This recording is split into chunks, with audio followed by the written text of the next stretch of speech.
So we looked at Taunton Street, we measured the roadway width, 14-foot lanes in each direction, about 5 to 8 foot wide shoulders, 40-mile-an-hour speed limit. And then we compared that to the existing safety analysis based on Mass DOT records to demonstrate if there's any sort of existing safety discrepancies that would be on site. I want to make sure that the vehicles entering and exiting the site can do so safely. So we measured about 300 feet in each direction from the proposed site driveway to see if there was any existing crashes. There was only one crash within that 5 years that we looked at. In terms of trip generation for the proposed site, so we talked about the existing office, the proposed office space, and then the manufacturing and the warehouse portions of the site as well. We compared those square footages with the data from the Institute of Transportation Engineers, which was a standard accepted measure way of looking at how many trips that a certain site will is anticipated to generate based on size and other independent variables, in this case the amount of square footage per use. So as we mentioned as part of the site, so there are 2 proposed driveways. There's no turn restriction, so vehicles can travel in either direction. So in terms of splitting up the total trip generation by driveway and by direction, the highest amount of trips that would be exiting the site driveways during the PM peak hour would be 71 trips. As far as traffic is concerned, I'm concerned about a lot going on in that area in the future. And it does seem to meet the criteria, but I know what just driving down there near the schools is brutal. You get there around 3 o'clock, 2:30 in the afternoon, it goes up, halfway up down the road. I'm just a little concerned about traffic, but other than that, I really like the proposal a lot. I don't know how we can, they're talking about potentially if that unit, and I know it's North Attleboro, but if those apartments going in North Attleboro, they're looking at potentially changing that whole life. I asked Brian Noble to show up, town administrator, if you could discuss that a little bit. That's why he's here tonight. North Attleboro is going to develop that area, that 152-106 intersection. And we've got an opportunity to work with them to reform that intersection with turn lanes, retiming of the lights, an intersection before Kelly in North Attleboro. So consequently, there is some effort to fix this intersection. And I don't think it's ever going to be perfect, I will admit, that we can just cruise right through in the morning or cruise right through in the afternoon. But it isn't working well now, and we are quite well aware of it. Every day is a complaint about that intersection. The state is willing to work with us on it. North Attleboro is willing to work with us on it and has a proposal. So we're looking at it from 3 directions at this moment.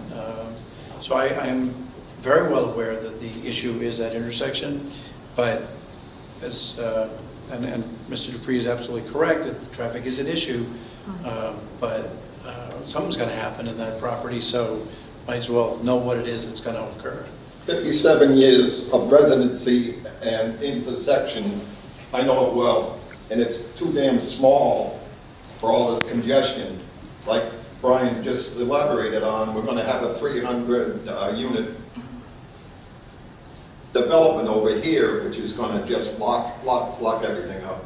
I'm sorry, that's the way it's going to be, because we don't know when we're going to open up this intersection down here. I didn't hear before, is this a 24/7 operation? It could be. Could be. Could be?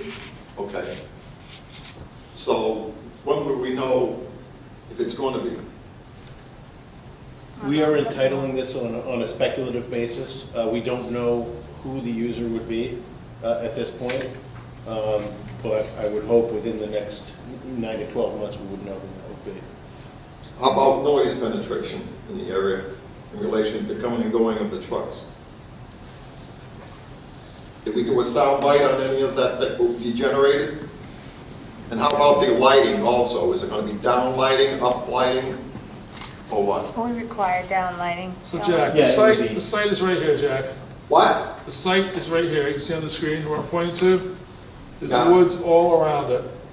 And the only place the lights will impact are across the street, which is vacant land where, as you know, BASF Right, yeah. was over here.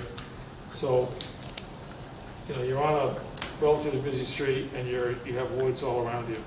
So personally, I don't think we're gonna have issues with sound or lighting. I remember walking down there, I've been in town for 64 years, I remember walking down the Plainville Drive in there when they had the little fire engine.